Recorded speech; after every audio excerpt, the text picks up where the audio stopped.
sa Viva Films, kahit hindi man lang nagpadala ng bulaklak, maraming salamat pa din po. Oo, walang anything. Oo, kukubra na lang. Viva, padalan mo kayong flowers sa akin. Kaya sila aware. Mamaya, Waging-wagi pero may hugot. Vice ganda binigyan diin ang hindi pagpapadala ng bulaklak ng Viva sa pagkapanalo niya ng Best Actor at pagiging top 1 ng Call Me Mother.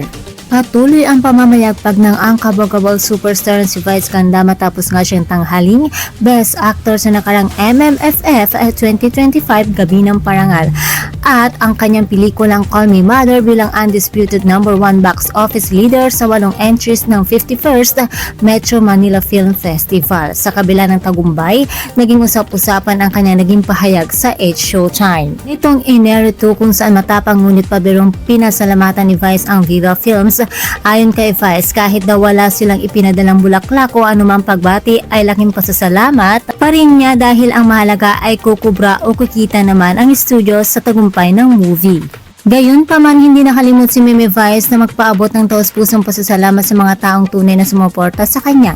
Binanggit niya si Tita June na personal na bumati sa kanya, gayon din si Ma'am Annette Gozo ng GMA Network, ang Star Magic at syempre ang kanyang buong Showtime family.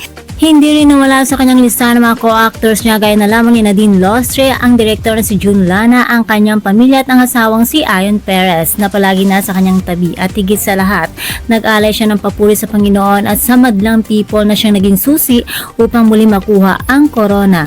Sa takilat ang titulong Best Actor ngayong taon. Muli, congratulations Vice Ganda, you deserve it.